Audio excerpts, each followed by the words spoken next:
ice everywhere, and water as far as the eye can see. The wind is very cold.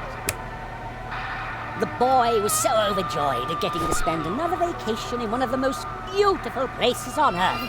Vacation? That, cheering loudly, he tore off his clothes and jumped into the ice-cold water. Jerry on the rocks! I'm beginning to think you don't care about me at all. Mr. Hazelnut, I resent your attitude. The only thing I care about is art. But you just won't follow the script. Yes, please forgive me. Just try harder. I certainly hope so, you useless amateur! Now, the mighty polar whale broke through the ice behind Jeremy, and with his mighty voice he proclaimed, "You have made a brave effort. You even advanced to the edge of the eternal ice. But you cannot withstand the cold.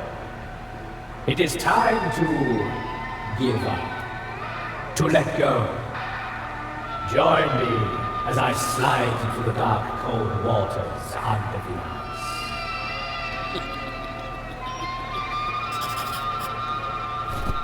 Great, another script. the magnum opus of the fantastic Final. A first-class literary stroke of genius, you ignoramus. The title is The Curse of Zara, fourth and final act. A masterpiece of simplicity. Jerry was at the North Pole, it was cold, he was freezing. Just like really being there. It's so authentic. Jerry was snowed in and frozen. Everyone was happy about that. The polar whale sang with joy. What a beautiful ending. So tragic. Jerry couldn't resist. He had to lick it just once. You just want my tongue to freeze to the thing. Exactly. Finally, you've read the script. Go right ahead, then. No. I'm going to save the book later. Oh, the boy is just too smart for you. Quiet! The Christmas tree. Mum always bakes delicious mince pies for Christmas. The young boy's yearning for the familiar sweets was downright overwhelming. It painfully reminded him of the fact that his mother would never again hold him in her arms. This is just low! The curse and all that is all right, but dragging his mother into this? Disgusting! Quiet! Maybe it'll make me feel better if I take down the decorations.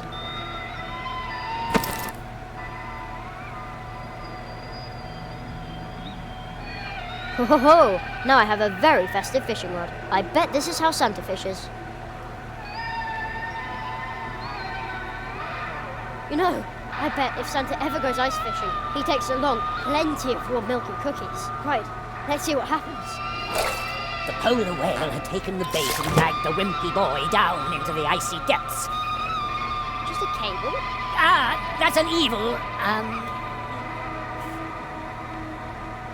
Electric! It looks electric! yes, that's it.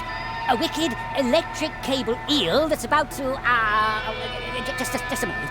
That's about to wrap itself around my scrawny neck and zap me with a lethal electric shock. Yes, exactly. Very good.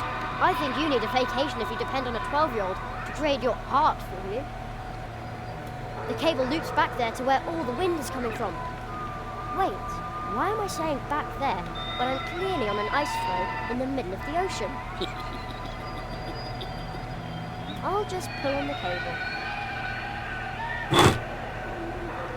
Hey, look! It's a wind machine.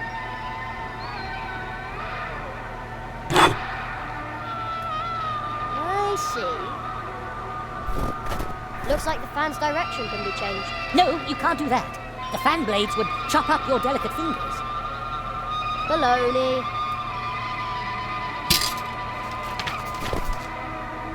Ah. That is much better. Thank you, little lamb walker. No! Our nightmare is now over. But many are still dwelling under the curse of darkness. You have got to help them. But I'm nothing but a herring. And Zaroff is a mighty whale! I'm way too small. That is exactly your strength, little land walker. Woohoo! Jerry! You can do it, Jerry! Quiet! We believe in you, Jerry! Go, Jerry!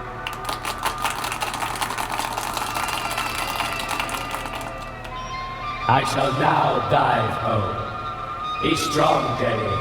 Be strong.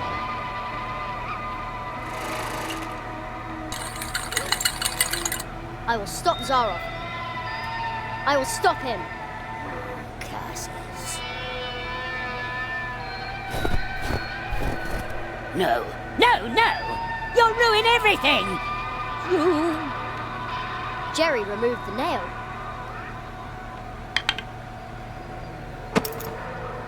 He realized that this was all just a dream that he and his friends were trapped in. He understood that he was able to change the dream But because it was his dream. you can't. The unfriendly man congratulated Jerry Congratulations, boy. You did it. and was suddenly much nicer than before. That was truly fantastic, Jerry. Boy, this was weird, but you kept on top of it. Absolutely awesome. The end. Ladies and gentlemen, let's hear it for Jerry Hazelnut!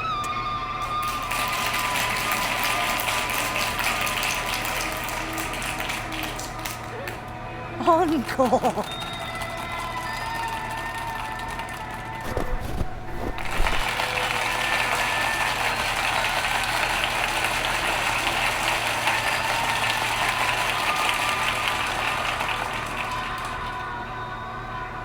And finally,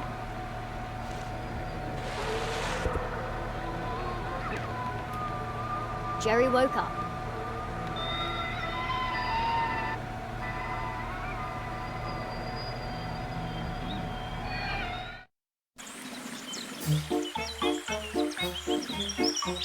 No. No! This is impossible!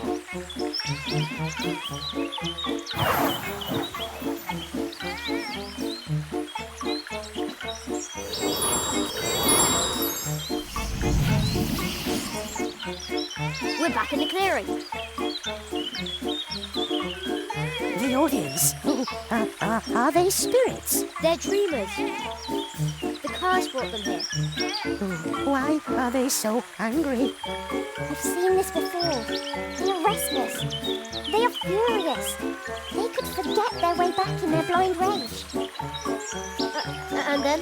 Then they would just become empty spirits haunting the dreams of others. It's a dharma. Watch out, Jerry! It came from over there. Zaroff. You, calm down the dreamers. I'll take care of Zaroff. But, Jerry! He's right. You can sing, can't you? Well, yes, but...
Now where did Zaroff get to?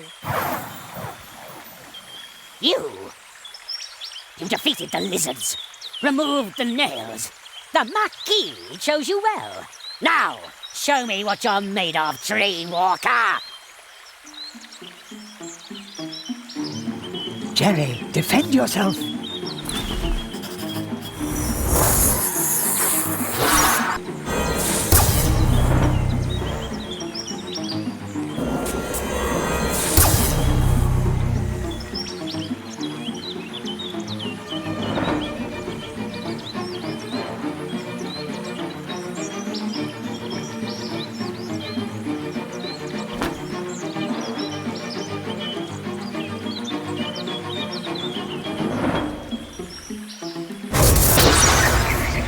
Excellent. You repelled his spell with a nail and rendered it harmless. Zaroff lost one of his spells.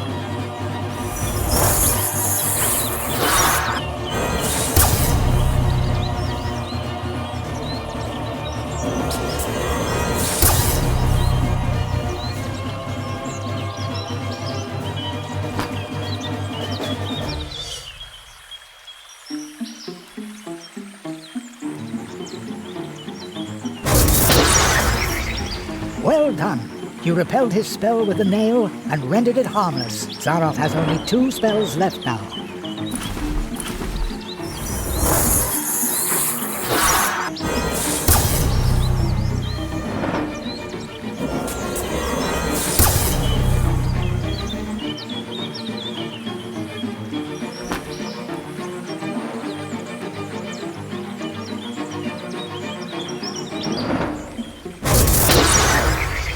Excellent. Now Zaroff has only 1 remaining spell.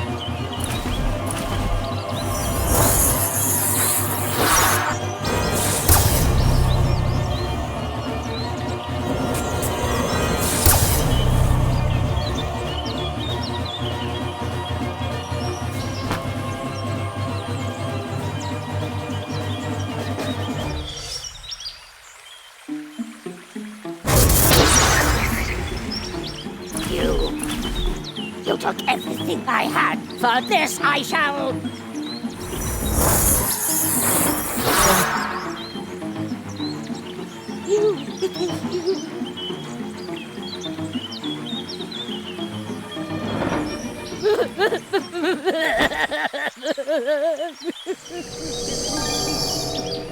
You did it, Jerry. Zaroff used his magic against you and lost.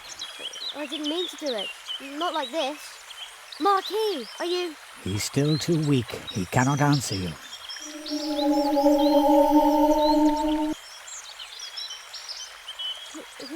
Who's the boy? Where did he come from? The tree, it remembers. It remembers the teacher and the apprentice who once visited this place.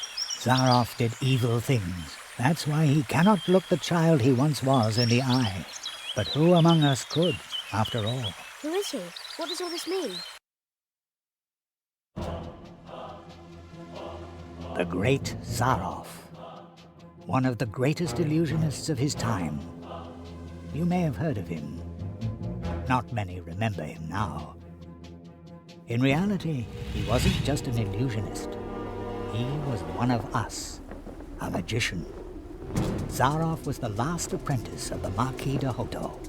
When the rabbit trained him, he was just a boy, not much older than you. When his training was finished, young Zaroff and his teacher visited the clearing of the first tree, and they left some traces behind. The tree would remember them. Soon, the Marquis and Zaroff became living legends as they hurried from one world to the next, from portal to portal, and helped wherever help was needed.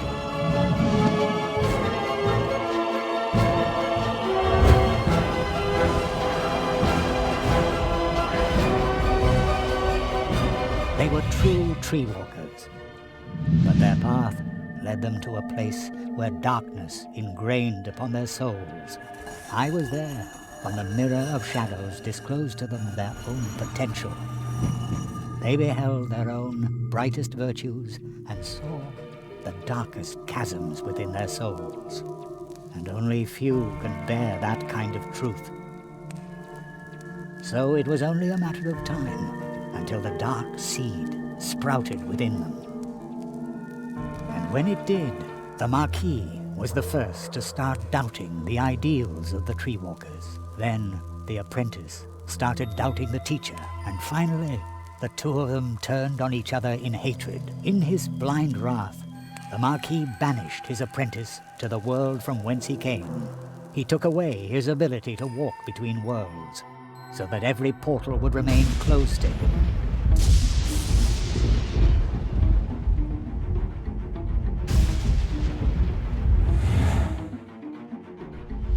Zaroff became a prisoner in his own world.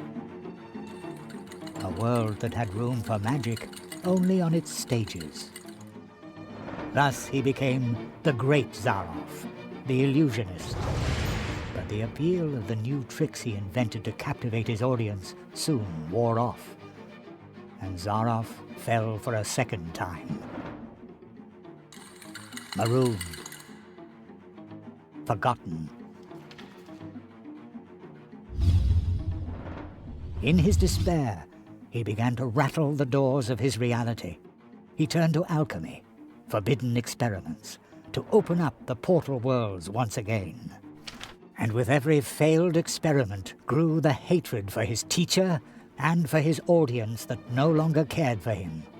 And when Zaroff was finally driven by nothing other than fury and revenge, something answered to his rattling and knocking. Consortium Squamata, the lizards.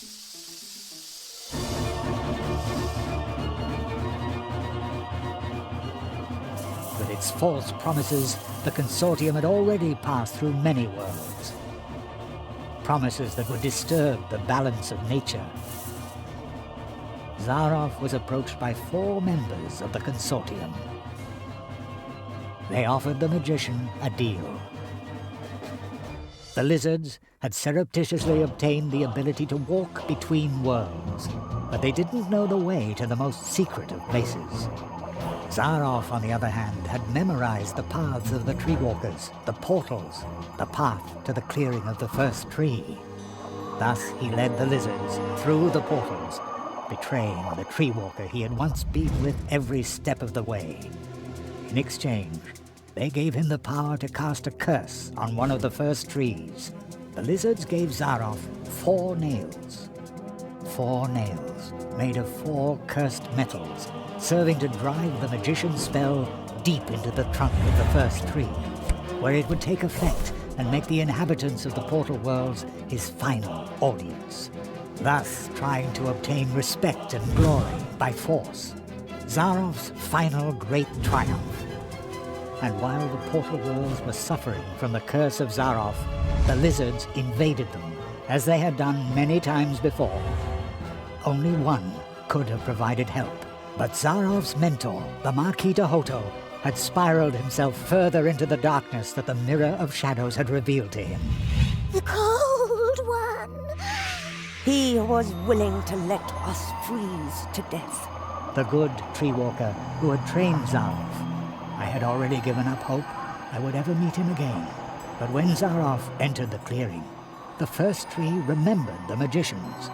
When it recognized the threat that the apprentice posed, the first tree brought to life and sent out the memory of his teacher.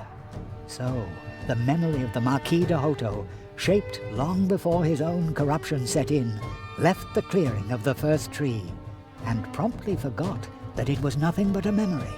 And once again, he was a true tree walker. He set forth to find himself an apprentice, somebody who would be able to stop Zaroff. He answered your call. The roots of the first tree run deep, even into our dreams. The Marquis found you, Jerry, because you had a dream.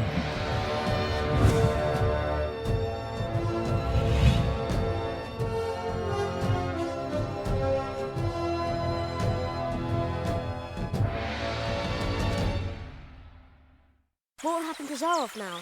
This place might be his only salvation.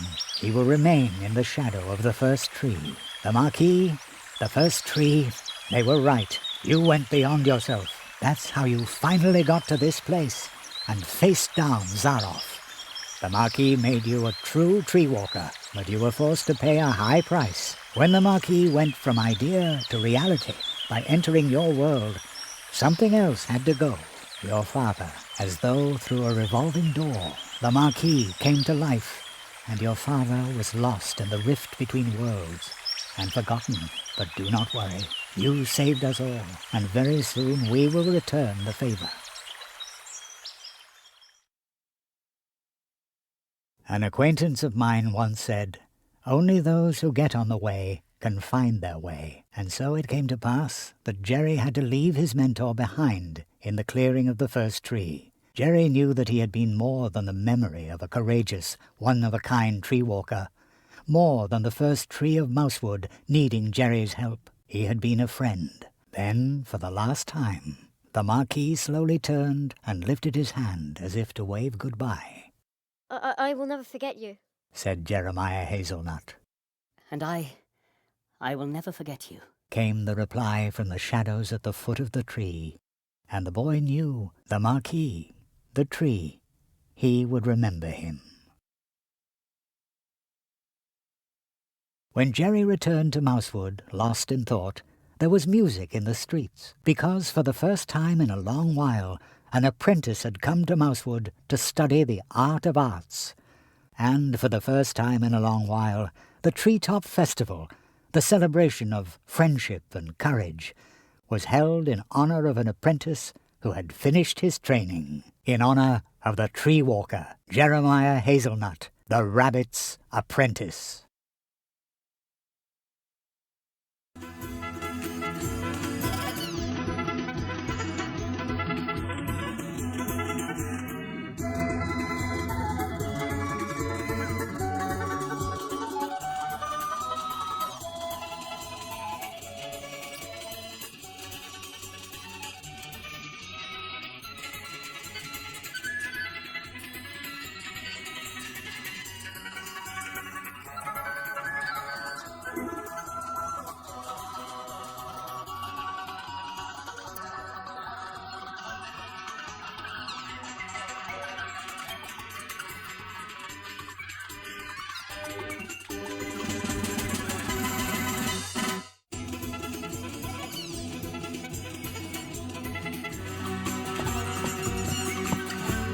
It's amazing how my friends can dance. I wish I could dance like that, but I look snazzier. Dance at last! Oh, yes! Oh, hey! Hey, youngster, remember, just because you're an apprentice in this village, that doesn't mean you're a master. You whippersnapper, age and experience form the stainless foundation there is. Don't you forget that. And now, let's celebrate. Here's to you. Here's our tree walker now. I hope I can interview you soon. Then you can let us in on how you tamed the lizards, chased off the crows, and defeated the evil magician. Okay, but... No false modesty, please. You've got a good face for the radio. Here they all go again, drinking our juice. Typical, bah! They have good taste. Whatever would they do without us wood dwarfs, eh? Hey, is it true that you saw the fox? Yes, and I befriended it. How cool is that? Much cooler than my stupid violin. Have you seen my son by any chance? He wrote me a letter saying he wants to retire to Coconut Palm Islands. Would you believe? Just as I said, he's a born comedian. I bet he's sitting behind some mushroom, thinking up new material for our show. Hope you like the cupcakes too. Ah, I don't really go for sweet things. They're not good for the teeth either. Yum, carrots and all that. I could gorge on those all day. Somehow, I'm not surprised. Then why don't you order a carrot cake from Anya next time around? Is that supposed to be fun? And, how's your experiment with the exploding cookies going? Plato, my little cream puff, was really impressed. Ribbit! But we won't know what the folk of Mousewood will think until next weekend. That's when I'll start selling them. Sounds great. Yes, we've been very lucky lately. Sometimes I even dare to hope that old Uli will come back. Jerry, I heard you're about to leave us. I hope you'll visit us again soon. Sure, I live just around the corner. Well, so to speak. Really? How far's that on a bike? Just a portal away. Oh, well then you'll have to show us your home soon.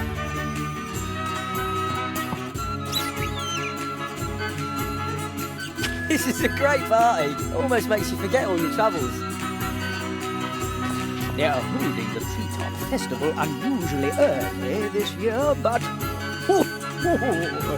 sometimes it's a really good thing to revive old traditions. This is the most fun I've had in ages. Glad to hear it. Mr. Spitzbane, what are you doing here? Well, I heard that in your honor they were holding the Treetop Festival earlier this year. So, naturally, I turned right around and came back. You must tell me all about your adventures. And you tell me about yours. Oh, you'll come and see me soon. I brought some lovely kelp tea from the coast. Isn't this a grand table? We put it together yesterday in a hurry. Very stylish, boys. And it was great fun too. Yes, diligent work is fun. You again? Not on duty then? No, Penny is now the Crow Scout. He has to stay away from the cannon now. A few nights ago, he shot blow nuts in the town. I knew there was something wrong with him. Poor Penny. I love the Treetop Festival. I come here every year. I have this magic premonition that you will not be the last apprentice the people of Mousewood acknowledge in this fashion.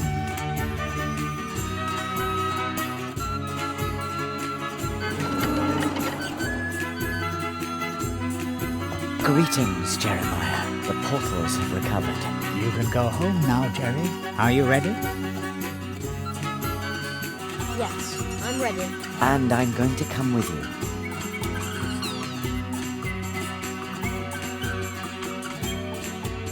My father, my mother, will they be back? They already are.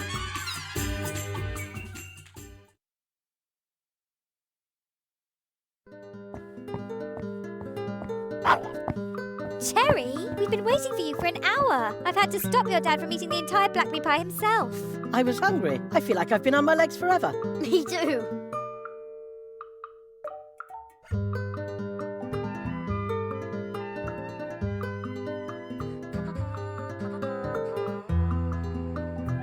And that's all Jeremiah could say. The fox girl still claims that he cried. That's so not true. Thus Jeremiah Hazelnut returned home, and thus ends our story.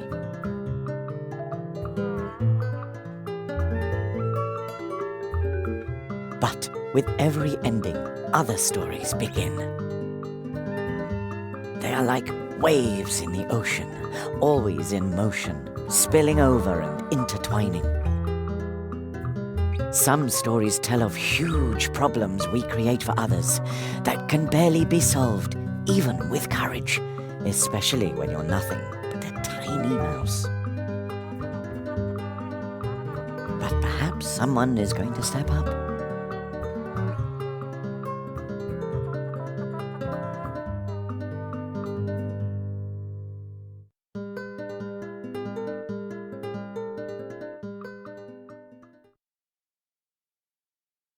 And then there are scary tales as well. Secret, forbidden ones that you can only tell behind closed doors. Are you suddenly cold too? Who was that boy?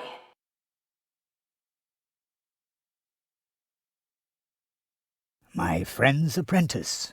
Thank you for helping him. He broke Zaroff's curse. I underestimated Zaroff, and that boy too.